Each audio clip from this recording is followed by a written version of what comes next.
Hello, and welcome to Bit Depth. I'm Santiago Ramones. Across from me is... Jazz, hello. Yeah.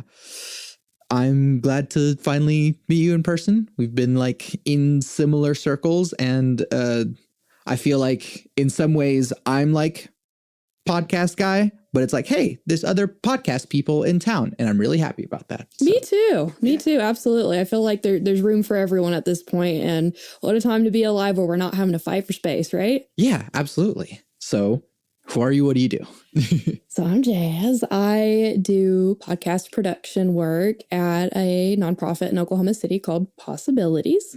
We do a lot of community engagement and rehabilitation for individuals and groups, whether that is reconciliation workshops, leadership workshops, program development, and their newest venture is the podcast platform that they're starting. It's called Breaking Ice, Building Bridges, and its goal is to create community through the use of podcast, video, any type of entertainment production that you can think of that brings people in Oklahoma City together and creates an accessible outlet for people to learn how to do this and overcome some of the many challenges that people face when trying to get into entertainment, broadcast, media, you name it. Yeah.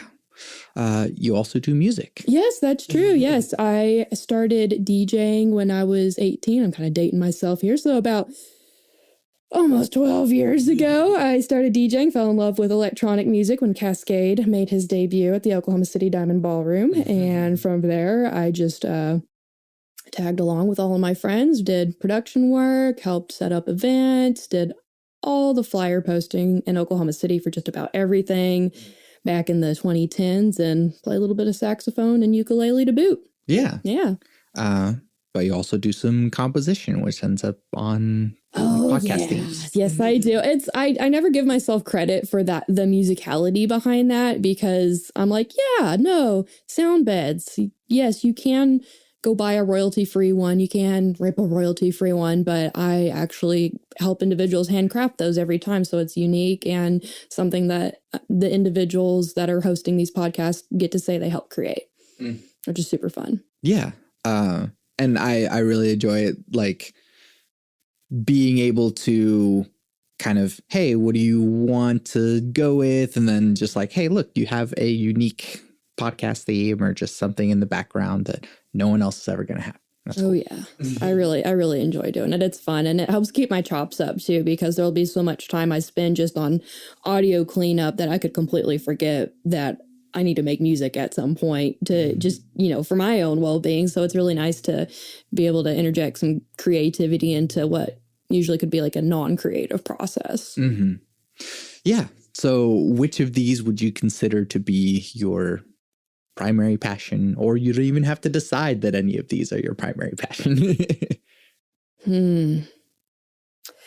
I think for me, the passion comes from not any one particular practice, because I feel like as a musician, an artist, and creative, I do so many different things. I think that the passion comes from trying something new and bringing other people into that mix. I really like to introduce people to new creative ideas and show them and help bring them into a community of creativity. I like to, one of my favorite things is sitting down with kids on GarageBand and having a song after we've hung out for 10 or 15 minutes. I love showing people that you can edit this video, you can edit this sound, you can do these things. So for me, I've just developed a lot of passion in bringing other people into the profession that we're in. Yeah. How did you first get started in, I guess, audio is the bigger overarching thing? Sound, the symphony, the symposium. So I actually was, as cliche as it sounds, born into it. My father was a guitarist in a little red dirt rock band here in Oklahoma City. I can't name one because he was in so many. Sure. He was definitely what I would think of as the studio guitarist or a studio musician. And so ever since I was little, they would always have band practice in the front room. I remember being put in my crib, falling asleep to bass guitar or drums pounding on the other side of the wall. And then as I started to get older, and I would go with him on these concerts or rehearsals, and I just naturally was very curious about what happened in the process to go from, Dad putting his guitar case in the truck to there's a live band playing and people are enjoying it and having a good time. So just pretty much throughout my youth, I fiddled with instruments, fiddled with stage setup. Let's see. I want to say fourth grade is when I got my first saxophone. I was just starting to get into middle school, kind of late elementary, playing that. And pretty much it was just, I feel like a path that was kind of carved out for me, but I still chose to take it. At what point was it your choice to take it and not just like the thing that you were born into? I think for me, that was really right about when I turned 18. So I was in my senior year of high school, and I had a real good friend that we like to go get in trouble sometimes, and she was my compatriot in these things. And a long, long time ago, Oklahoma City fam, there used to be a hookah bar called the Greenhouse. It is now currently known as Hubbly Bubbly. Yeah. I used to sneak in there a lot. And for me, I really loved the environment because there was music, there was hookah, there's just, all these new things that I was just now discovering in the world of, being a young adult. And during that time, I ran into someone, I had met someone and made a friend and then ended up being a mentor, and they were a DJ. And they happened to be friends with the resident DJ Greenhouse at the time. So I learned from them, and they let me DJ some nights, and it was horrible. I'd clear a floor out so fast. No one was ready for EDM at that time. They were like, what? What is this? So because of those friendships I developed at the Greenhouse, I later on ended up getting a small internship at a recording studio that I do not know if it is in business or not, but it's called Diamond Sound over off of 36th. And I don't remember the other street. We'll just say 36 on the east side.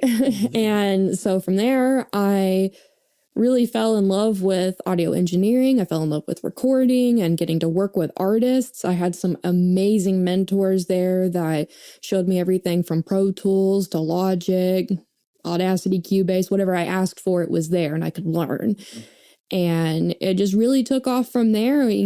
Sure, I was grabbing Bobo's chicken at midnight for clients or grabbing coffee for people, but at the same time, I was allowed into those spaces where I could sit and watch and learn. And I think that's really what propelled me, just veering off the course and making my own course in terms of music and the career choice I have. Yeah.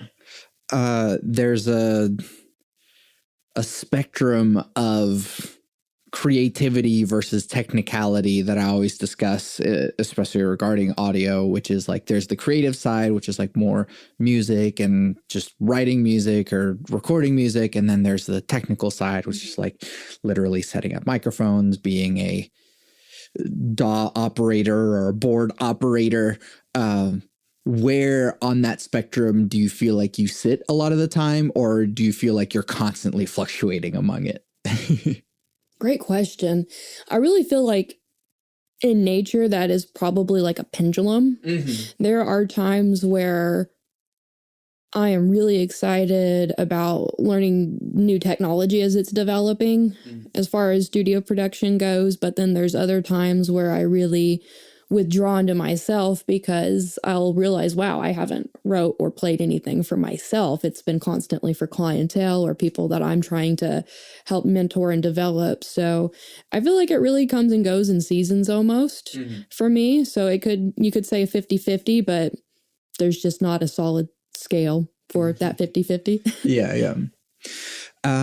So then going from the work in a recording studio, and then I guess, how do we get to here? I guess, where's the rest of that story? So there was an interesting break.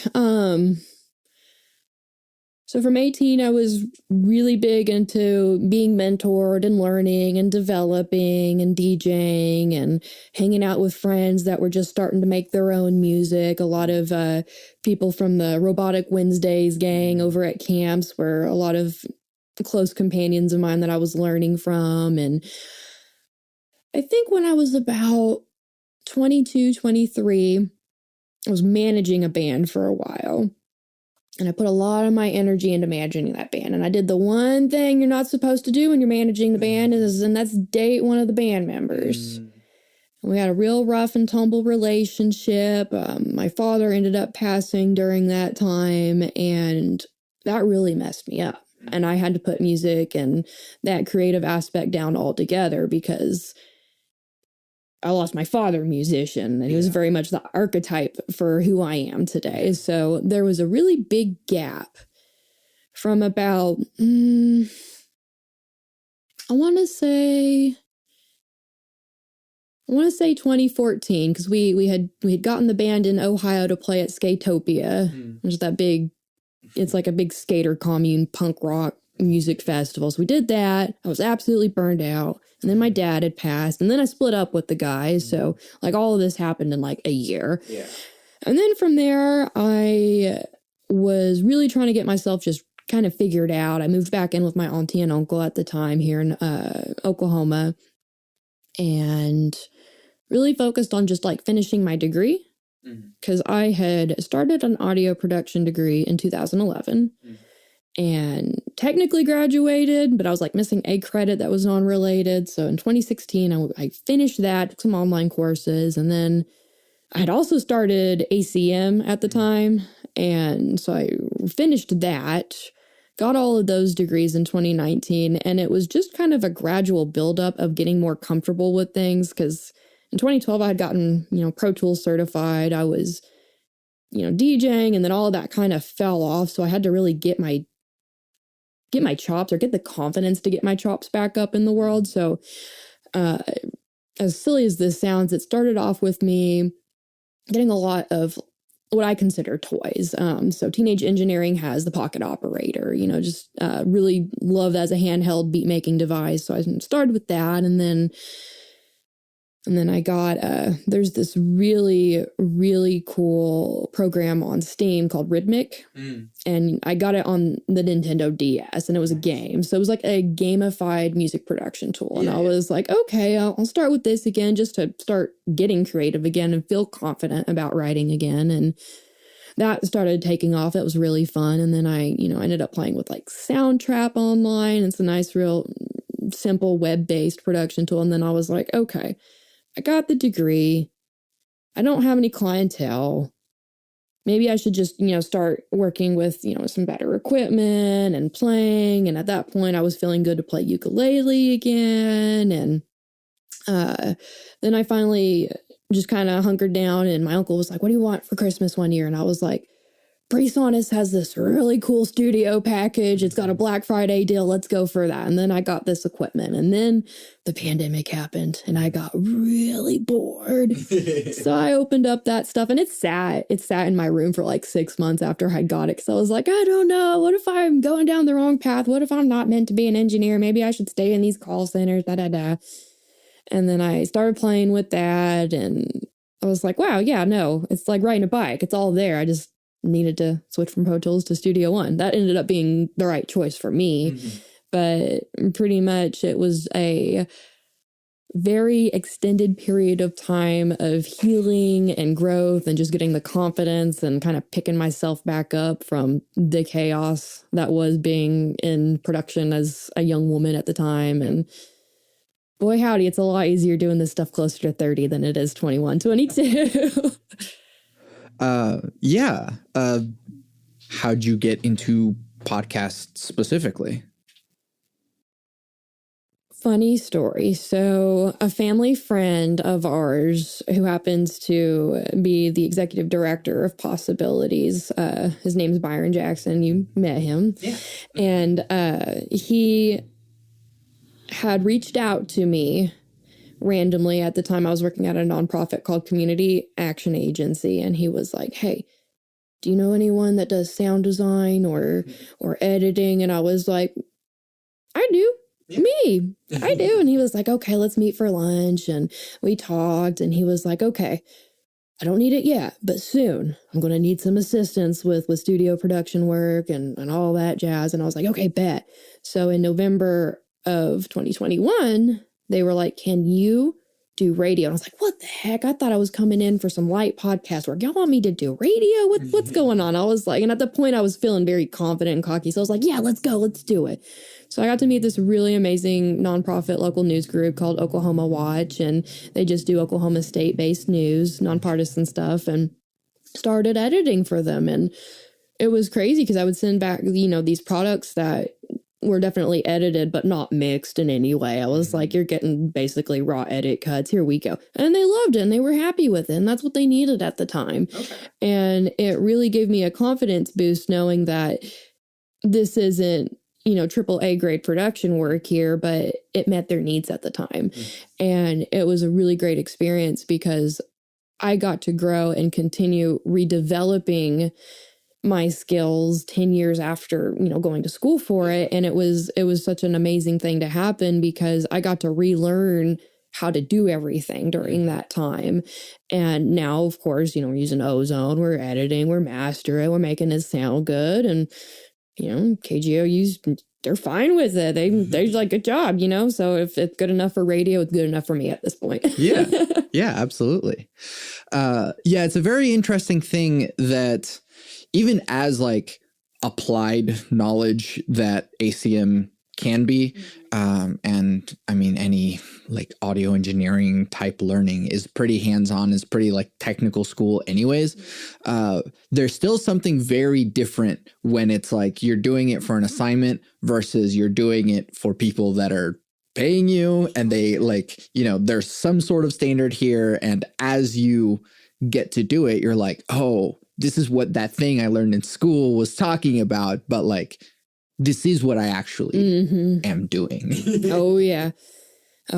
I had such a unique experience with ACM. And let me tell you a secret. I never once stepped in a studio at ACM. So I technically went for the business degree there, got the bachelor, thought that would be handy. I got all of my audio engineering teeth chewed at Rose State. Okay. So they had a very short-lived audio engineer program when this professor came in from Wisconsin, developed the whole program, ran the whole program by himself, and then was like, all right, F this, I'm out. I'm going to go teach sports and do individual stuff. A really cool guy. His name was Jeremy Clifton, and he was the drummer for A Horse Called War. Cool. Yeah, really cool guy. But yeah, no, I'll never forget him. As nice as he was and as instructional as he was, he would have us set up shows. And they would be part of the academics, but I'll never forget, is that how you rap a chord? Is that no, I taught you better. This show's not going to run if y'all can't do your basic routings. It was great getting to have that experience and really know what it'd be like working with other people in the field. And then getting to reapply that almost a decade later. Sure. But then also like actually doing it and actually having people count on you and that sort of thing. And there'd be, quotas, there'd be consultations and payment involved. It puts stress on you, but in a healthy way, because you're like, okay, I'm not just doing this to show these beats to my friend or to impress some kids down at the club. Like we're doing this for real. Yeah. Business is a real thing. I guess, you and I are both making money off of doing podcast stuff. How do you do that? So I decided to take the most unheard of approach, and the way that I really hope I can further our programs in the future for other people entering the field is really blending that with nonprofit work. So in 2020, I had been burnt out from 4 or 5 call center jobs. They put me in a mental hospital, just stress, unhappiness. And at that point, I was waiting tables at a bar here in OKC. And then the pandemic happened and there was no more waiting tables during that time. So I completely switched over to nonprofit.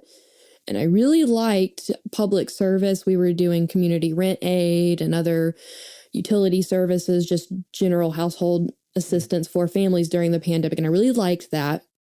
But as the year went on, we got into 2021 and whatnot. And towards the end of that year, I started to sense that, it wasn't going to be beneficial for me to just focus on pandemic relief. And I was sitting here thinking to myself, how can I make a better impact in my community and branch out from this? So at that point, that's when I was contacted by Possibilities. And the way that I was fortunate enough to find a need and fill that need was in nonprofit by providing the kind of services that we do to individuals who may have never known they could be in a studio or could profit themselves from a studio, whether that was financially, spiritually, or within their communities, lifting up other people. So it's a very niche group, but essentially what I do is with Possibilities, we do monthly workshops. We teach people the basics of hosting a podcast, the very basics of setting up a recording session and giving them the confidence to know, hey, even if I don't go on to be an engineer in the future, I can now work with them, or I can be in these spaces and not feel excluded or too novice to be taken seriously. And that has looked like mentorship, one-on-one class sessions, just having people come in and bring in their friends and family and peers for recording, and we're seeing what we can do from here. Yeah. It sounds like the core of all of this is community anyways. So, I mean, you use all your skills to help people, but it's not even so much about the skills themselves. You want to help people. Absolutely. So a lot of times when I'm telling people about my life mission or why I do this or why I'm not working in like Nashville or LA or whatever, and why I choose to stay and continue this work in Oklahoma, is because I always like to share with people, not so long ago, it was a very hard world for us to get into, as far as having to have exorbitant amounts of money to go to school, having to know the right people at the right time, and then having to look and act a certain way to be taken seriously. And I'll never forget how hard it was as a young woman going into these studio spaces and always being the appointment setter, watching the engineers' children or the artists' children while the sessions happened, or just flat out not being acknowledged. Now, I was very lucky for the few people that did take me seriously and did believe in me, and that's how I ended up being where I am today. But I wanted to make sure that no other person, no matter what age or background they're from, doesn't have to experience that anymore. We're too far into the future now for no one to be able to pick up some new recording software, pick up their tablet or whatever. Anyone can make magic happen. And that, at the heart of what I do, is what I want for everyone, is to have a piece of that magic. Yeah. What has podcasting done for you? So podcasting for me has definitely taught me some very introductory psychology. I'm kidding. For me, it has really instilled in me that everybody has something in common. Because when you bring people into a podcast session, especially with the kind of podcasts that we do, and they're non-sponsored, no advertising, people don't even know half the time what they're going to come in and talk about. For me, it's just so incredible to see strangers, just complete strangers, open up to each other and share really intimate, emotional details about themselves, and then walk away being just touched by that moment. And sometimes, we have people leave and they're like, oh, I can't wait to come back in. Or they're like, wow, I'm probably never going to come back in, but that was a really big moment in my life, just being here. And I really enjoy just hearing all kinds of conversations that happen from all walks of life. Yeah. And then music, since you still get to contribute in that, but also just how it's been a part of your life anyways. And I feel like in a way as well, like DJing is also like a community focused thing. When people perform original music, for example, it's kind of a form of self-expression. But to me, it seems like DJing is a bit of like almost comedy, even not in the sense of you're trying to be funny, but in the sense of like it requires the communication between you and the room and what you're trying to do with them. Like, hey, we're trying to enjoy this thing together. And so I don't know, maybe I'm just reaching here, but you know, community still is a consistent thread through your life. So I guess tell me about DJing and your interest in it and what you've gotten out of it. Yeah, absolutely. So it started with someone thinking it was a good idea to let me play this very old PlayStation 1 game called Wipeout. It was a techno future speed racer game with just lots of techno and trance and, you know, almost house music back in the day. And I think I was like 7 or 8 when I got my hands on the first like demo copy of that game, and I was like, I hate the game, but I love the music. And you know, the Chemical Brothers, the Prodigy, and I was like, wow, this stuff's really cool. And I felt so special and cool knowing about it, living in Oklahoma and Texas and the few other Midwestern states I had lived in growing up, and it was like this special secret. And I was like, I held on to it for so long. I was like, nobody, whenever I try to introduce this music to them, they're like, that's weird robot music. I don't like that. It's not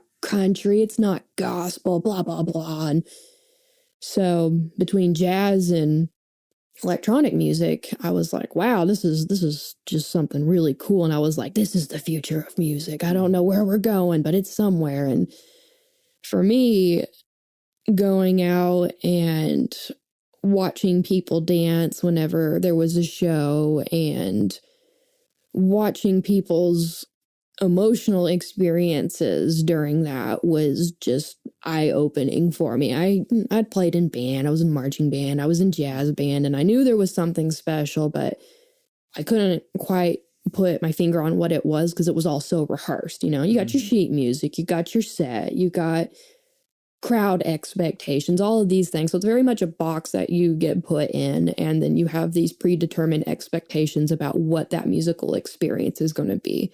Whereas if I go, you know, back in the day to Robotic Wednesday or something, you know, there could be a dude in a werewolf costume just pop up out of nowhere, or, you know, people throwing up, or, you know, just all these wild things that you wouldn't expect in hindsight. Now I totally would, but for me, it was really cool. And I think that the moment that really hit home for me was in 2017. My best friend that I had mentioned earlier that I went to go get in all the trouble with, she had moved to Florida and she had her kid. And, you know, we were obviously older at the time, but she invited me out to EDC in Tampa. And I was like, you know what? F it, I'll go. This is going to be great. And so I went and had the time of our lives, but something really cool happened. And while we were out in the field, I don't remember which stage it was, but someone had a big skein of yarn. And I was like, what the hell are they doing with that yarn out at the festival? I've seen all kinds of matters of, you know, weird stuff out there, but someone got this yarn and they started unwinding it. And I started noticing, I'm like, whoa, that's not yarn. That's Halloween spider web. Now this is even weirder. What is happening? So this guy gets this stuff and he starts spreading it out. And, you know, it's just, you know, what you see classic, like white Halloween spider web or whatever. And he starts handing it to people, not in separate clumps, but it's all still connected. And over time, more and more people started handing the web to each other. And I eventually got a piece and I'm like, what do I do with it? And they're like, just hold on to it. You'll know in a minute. And so like at this point, you've got like 20 or 50 people all holding this spider web. And we're all holding it above our head. And it's like a giant net above all of us. And the music's going. And then the person who originally started, you know, the whole process was like, okay, you can tug on it with your fingers now, do whatever. And so everyone starts dancing and just kind of pulling it with the movement of their hands. And I'm like, this is really cool. Yeah. We're all interconnected in this moment and feeling what each other's feeling. And, super, super cool moment. And I walk away from that and I was like, okay, people don't really go to the festivals just for the music or take their pictures or, the fashion shots. They just want to go be one with people. And I was like, that's what this is about. And I'm here for it. Yeah. Yeah, there is something that, especially in a festival kind of experience, that like being one with the ocean of bodies, and that web thing is kind of an even better like example of like you're literally connected in this literal web, but also a figurative web with everyone. That's absolutely that's really freaking cool. And I'm actually really excited because I bring that up just because that memory was only fresh in my mind a couple days ago. And the reason why was because I was looking through some photo albums of the work at Possibilities. They like to document and archive group work. And I saw a picture of a bunch of people in a conference room, and they were all holding string. And they were doing the same thing in a business setting. And I was like, I gotta bring this back. I need to just go randomly do this everywhere I go now. So good happen chance. Yeah. Why any of this? Why music? Why audio? For you? I think for me, it was definitely a way to understand my senses a little bit more, be more in touch with the way that I experience and perceive reality. So I grew up with two siblings who are on the autism spectrum, and I'm the eldest, and that was really hard growing up. So they, back in the 90s, living in Oklahoma and Texas, and there was hardly a diagnosis, there was hardly any treatment, and there was hardly any empathy for families growing up with family members on the spectrum. And one of the hardest things that I had to grow up and empathize with and learn to understand better was just the topic of sensory and how we all experience it differently, whether we have lost senses or they're impaired by any means. And especially with my siblings being hypersensitive to things, something as simple as the dimness or brightness of light in a room, or whether the sounds in that room are overstimulating. So for me, growing up, I also had to recognize in myself a hypersensitiveness or hypersensitivity to these things, and also be like, wow, okay, well, while I might present as a neurotypical individual, I have a really keen ear. And I had just noticed growing up, I don't have perfect pitch, but I have a good relative pitch. So for me, being able to hear these different things, the sensitivity of being able to even hear LEDs and intonality between instruments and, just those very small details that a lot of people take for granted every day.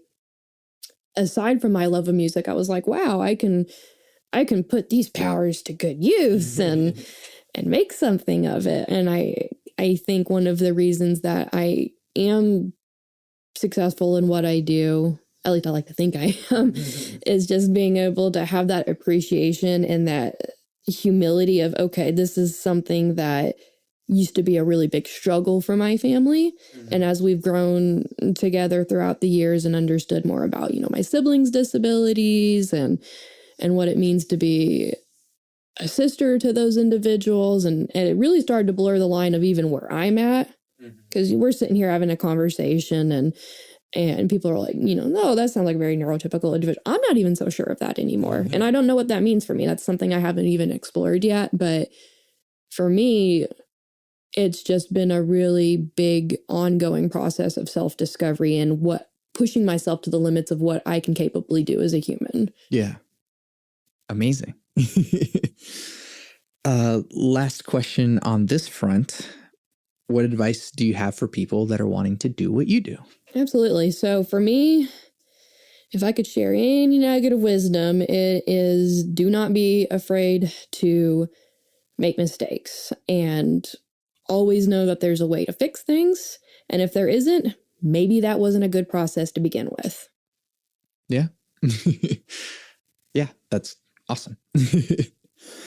Switching gears into the deep questions that make bit depth. What is the role of spirituality or religion in your life?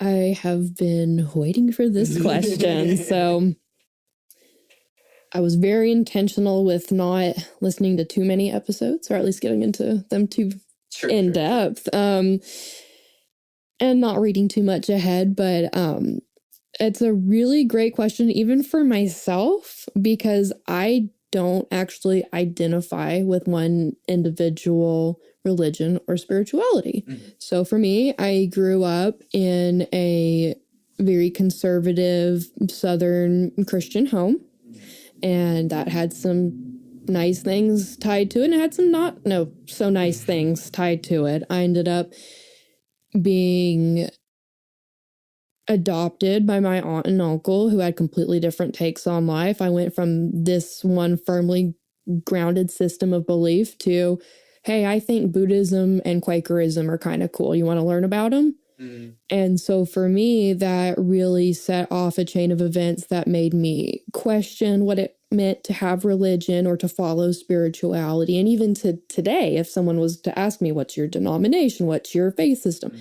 I don't have one. Mm-hmm. But for me, over time, between the different groups of friends that I've made and the different scenarios that I've just plunged myself into, I've gotten to experience other individuals' faiths. Mm-hmm. So I have some really good friends that I made along the way in school that had introduced me to Islam, and I had made some very good friends that had shown me a deeper side of Buddhism and a lot of different other ways of doing things. I have friends that are proudly proclaimed Satanists. I have friends that will call themselves atheists, you name it at this point. And for me, I really came away with music and spirituality being the interconnectedness of it all. And really, when it comes down to it, the key essence in all of this that I've been able to find as a recurring pattern is just the power of storytelling. Mm. Because what is any of our faiths, religions, or beliefs without some sort of story attached to it? Yeah. And when you look at music, what is it but not a rhythmic story to be told? Mm-hmm. And for me, it was really cool to experience these different scenarios where, maybe we were having a circle drum session, or I got invited to a Sunday temple service where throat singing was happening. Mm-hmm. And it really keyed in for me that you can experience spirituality through music alone, and that is enough, if that is enough for you. Mm-hmm. And for me, that's where I'm at personally. I think that being able to bond with other people and share stories with each other through music is its own way of finding and experiencing God. And I think that's a beautiful thing to have for musicians and people that are in proximity to musicians or creators. Absolutely. Beautiful answer. Experiencing God. What is your definition of God? I think God is when we allow ourselves to be in a space of creation, whether that is the act of physically creating something ourselves or just bearing witness to creation, like birth, like writing a song, some kid on the street putting together Legos, except they're not actually Legos. There's just some rocks or whatever, you name it. I think that just being able to accept that things did not happen naturally on their own without something else impacting it. So cities aren't built without people. Ideas aren't had without someone having a brain to think those thoughts. Art doesn't happen without some form of medium. And to be able to really appreciate our innate human ability and want and need to create, it for me is what God is. And what that looks like personally for me can be as something as simple and mundane as listening to a really, really crappy beat I made on repeat 50 times and making sure it sounds to my liking, or watching my partner pick a page out of his 467 things to draw book. It can be that simple, or it can be going to a festival or going to a music event and watching a group be in the pocket and being able to tap into that and be in that pocket with them. I am a firm believer that in the pocket, in the groove, whatever you want to call it, is not just the artist's experience. It's the crowd and the listener's experience as well. Yeah. That's amazing. What is free will? Ooh.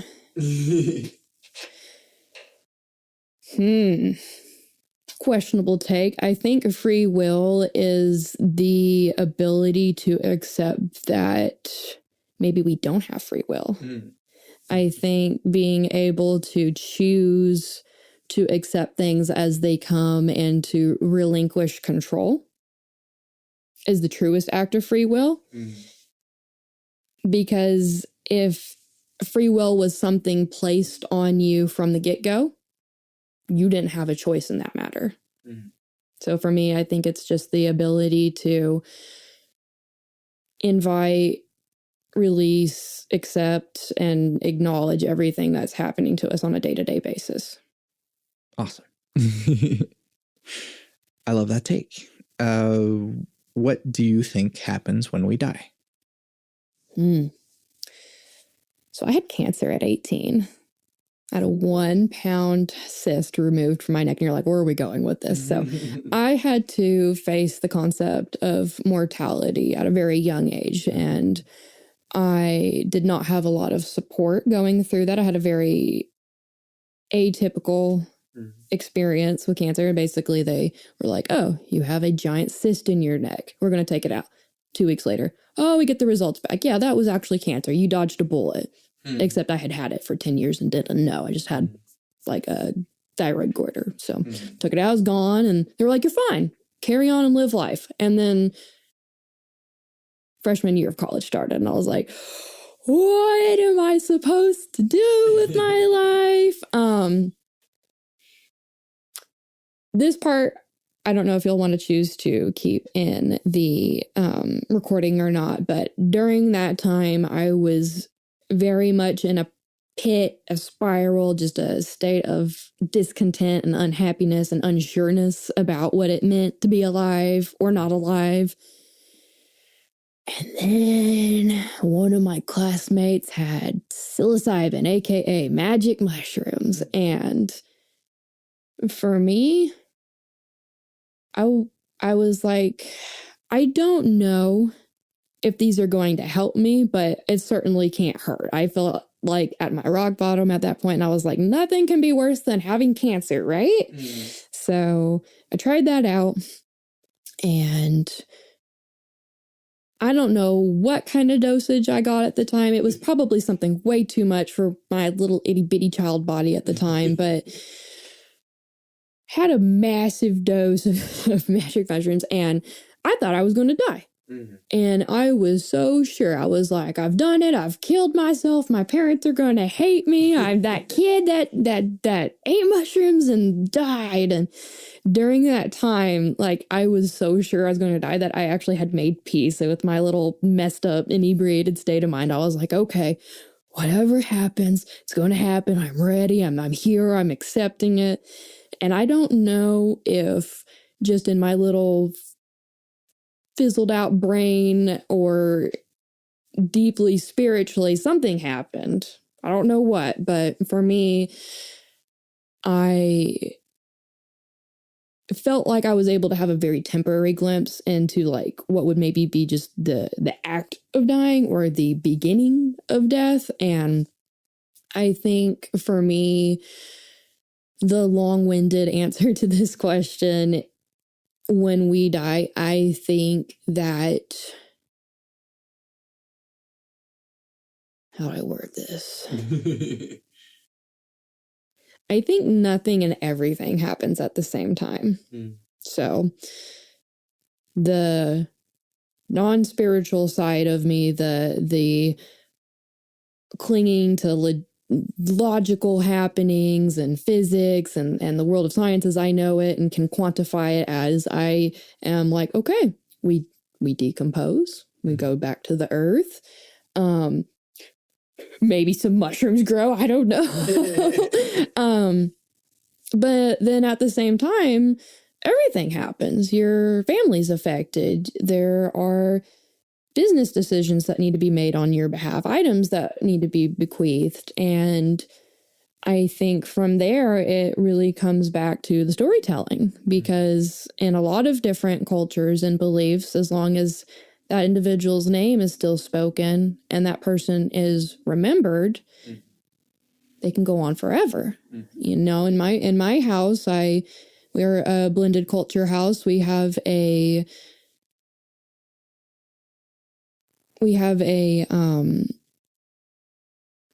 sorry, I'm just having like a brain moment. Nice. Yeah. We have an altar for my partner's grandmother, and so she's acknowledged almost daily, and there's incense, there's fruit, there's whatever holiday items are out are there for her too. I ended up adopting that. My father sits on the altar side with her, and same thing, lots of sweets and candy because that was his favorite. But for me, I think that when we die, ultimately we go on to become part of the big never-ending story that is all of us. And while on one side of that coin, some people can take that as, nothing's happening, they're buried, that's it, that's the end. But on the other side, it really depends on what you want to choose. If you want to choose to remember that person and continue to share their story and pass that story on to your family and descendants, then there's nothing to be scared about. You might not be there physically with them, but you'll be there with them forever in their hearts and minds. Yeah. I love it. How do you determine what good behavior is?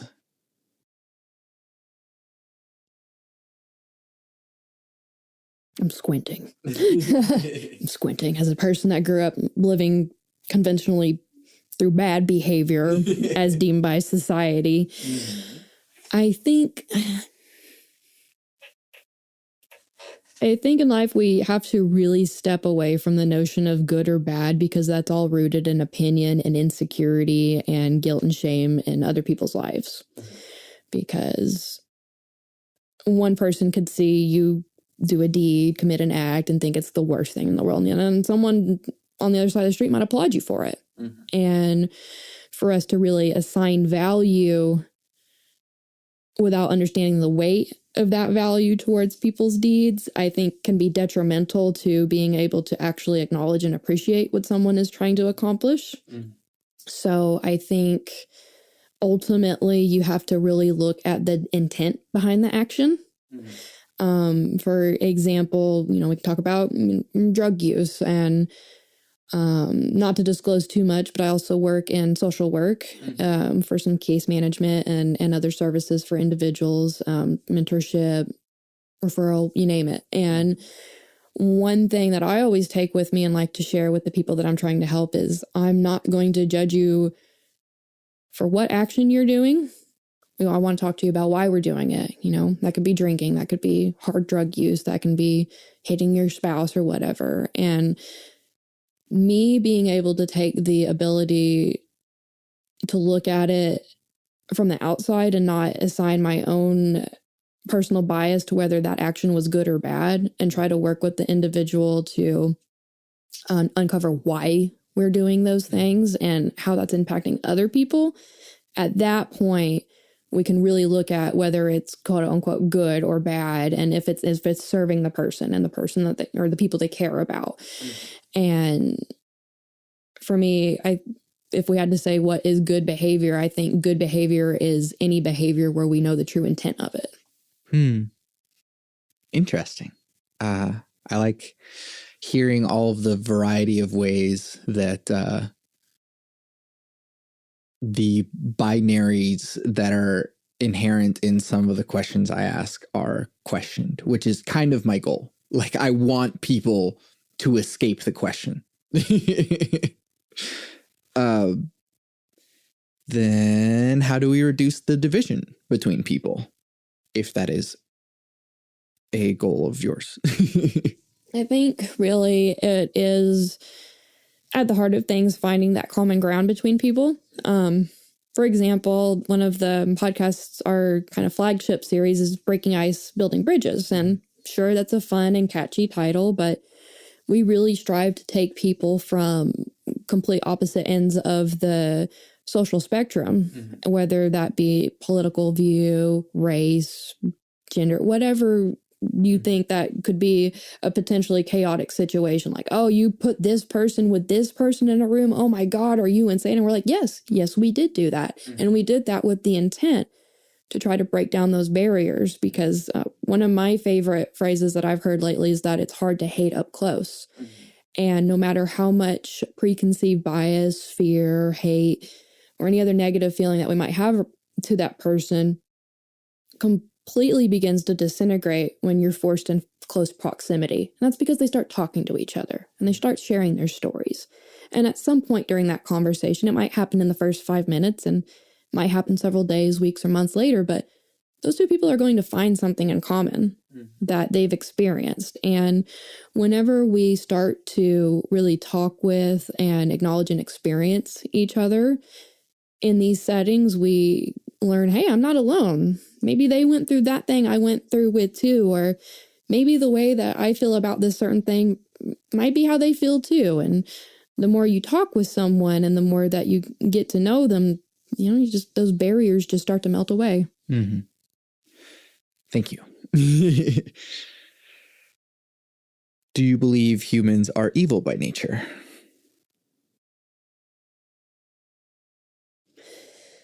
I think that humans have a deeply ingrained want and need to survive and carry on. And I think that expresses itself in a multitude of ways. I think through the act of self-preservation, a person can be put up against obstacles, choices, and actions that they never thought they would do. I believe, looking back, even just thinking about some things I've even done in my life that one could consider bad or evil or just not good in general. Looking back, I try, and it's an ongoing process, but I tend to have compassion because I have to ask myself, did I do that thing because I wanted to be bad, or was I just trying to survive or escape an impossible situation? Mm-hmm. And I think when we allow ourselves to ask that question for other people, we can ultimately say, yeah, sure, things that happen in nature could be considered cold, heartless, evil, bad. But when we look at that as just the strong urge to survive and carry on, and that we're doing whatever is necessary or whatever we think is in the best interest for ourselves or our families to make it to the next day, maybe it's not so bad. Maybe that's just us dealing with the hands that we've been dealt at the time. Yeah. I don't know why I feel the need to clarify the reason why I asked that question, because it is not that I believe humans are evil or good or whatever by nature. It's more that, like, by simply asking the question, it allows people to question that narrative, which I feel the belief that humans are evil is detrimental to society. And so by just asking the question, we're able to find a way around it. Mm-hmm. So what do you think humanity is heading towards in the future? I think metaphorically, we're very much in a bow and arrow state. I think we are Definitely in some cases, taking a few steps back and like in terms of empathizing and wanting to, I think that we are taking some steps back because we are scared of what's ahead. And I think we are all internally withdrawing into ourselves in some cases as the individual or groups.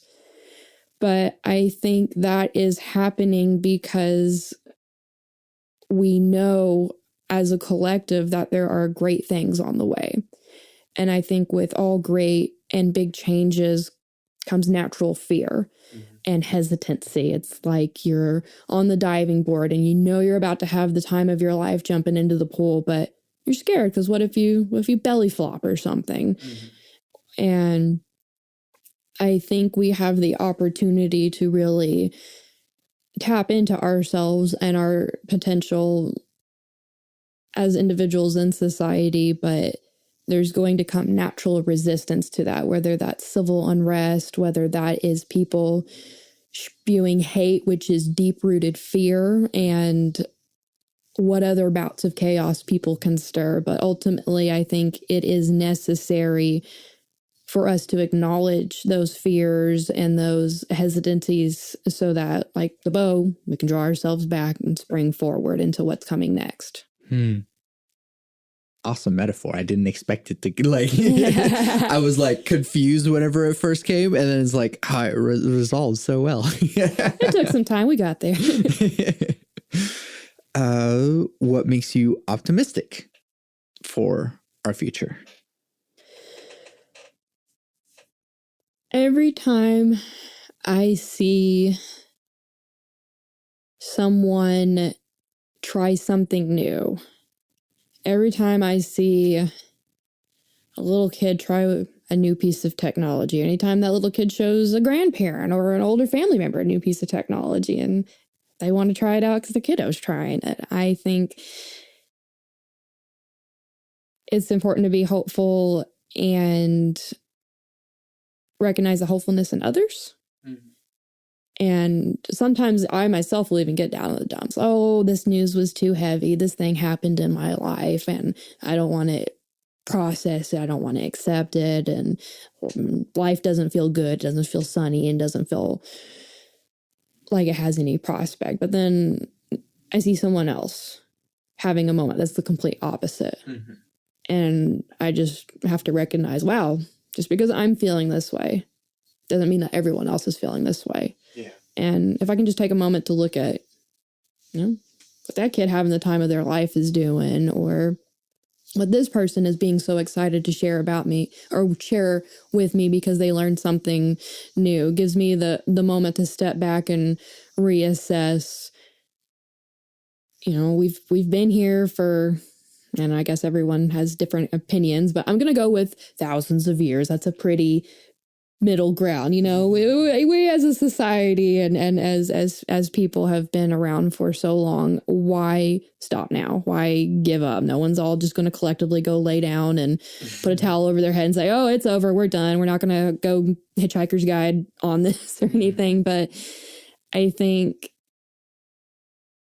if there's a before and there's a present and there's a now, there has to be an after. And if we can't acknowledge the after, how do we get there? Yeah. Cool. What else do I got? Yeah. What makes you content? I'm definitely one of those types that is on the never-ending hamster wheel of trying to make other people happy. So for me, contentness really comes from being able to experience myself in calm, quiet, still settings. So that has taken a lot of interpersonal work for me to even just be able to sit on my couch on a Saturday morning with like some tea and a journal and just be able to be right there, or even not have the journal, just sit, to just sit there and be. So with me, just trying to hone that skill and build that kind of muscle memory, I've found that I've been able to really experience contentment without needing anything else and just being okay with me, myself, there with nothing and nothing happening, and that being okay. Beautiful. When will you be satisfied? That's a good one. I think I will be satisfied when I am on my deathbed and that my only regret is that I didn't give myself more things to regret about. I know that's a morbid take, but I think for me, if I can try to live my life to the fullest that I'm capable of and within reason and live that life well, and hopefully I get to experience being able to process dying. I very much hope I can be in a situation where I have some iota of control over how I pass. And I think at that point I will be like, okay, show's over, pack it up, let's go. And I will feel okay that I did my best. Cool. What advice do you have for people in general? Always be willing to make a new friend in unexpected places. Some of the most amazing things have happened in my life just because I said hello back. And I think we don't give each other enough chances to form new meaningful connections with each other due to fear, due to self-doubt and shyness in general. So if we can overcome that and just say hi back, or do you want to be friends, or anything like that, that can really take you down an amazing path of new discoveries. Beautiful. Lastly, potentially most importantly, cake or pie? Pie. What's the pie that came to mind? Chocolate pudding pie, because that's what my grandparents make during the holidays, and it's just superior to cake. I'm sorry. You don't have to be sorry. It's your opinion. Jazz, thank you so much for doing this with me. Thank you. It was really fun to be on. I enjoyed your studio. I enjoyed the setup. I can't wait to hear how it turns out, and really excited to be here. Thank you again. Yeah. Where can people find you and your things or support the stuff that you're doing? So if you are wanting to dive into the world of podcasting and meet some new people along the way, you can check out Possibilities Incorporated here in Oklahoma City. That's going to be possibilitiesinc.org. Or you can hit me up on Instagram. That is jazzbot_talkspot. Or you can just search me by my regular name, Jazmin Bryan, on Facebook, and we can get a good conversation going. Thank you so much for doing this with me. I'm Santiago Ramones. I'm Jazz. Is there like a thing that I can put at the end of this podcast that is like your music or a clip of something? Like normally I have musicians on, and so it's like, here's a song at the end, but yeah. Yeah. So let me share with you a small snippet of some music I've been working on for some potential video games coming out in the future.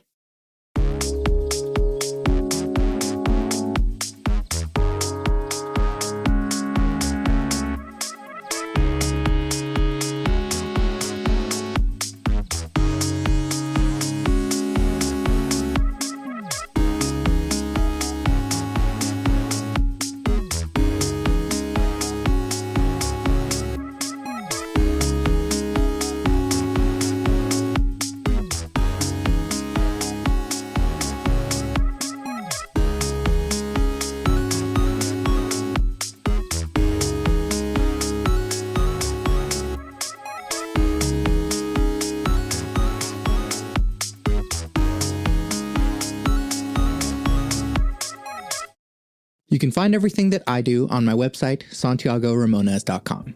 I make music and produce audio. The music you're hearing now is music I made. You can listen to official releases by Santiago Ramones on Spotify, Apple Music, and the other streaming places. Or you can support me directly by buying my music on Bandcamp. I'm working on Hypothetical, my first singer-songwriter album. So if you'd like to hear that at some point, there are lots of ways to support me on my website. There's a Discord server in which we discuss deep topics from the podcast, but it's also a community of beautiful human beings. All the links to all my things are on my website, santiagoramones.com. Please take a moment to rate and review the podcast. It would mean a lot to me to hear what you have to say, and it lets others know what to expect, better than I could ever explain. I want to help the world have deeper conversations, so thank you for listening to and supporting Bit Depth. I was in the podcast with my 3 things. They shape my life philosophy. Those 3 things are: love never fails, it's going to be okay, I might be wrong.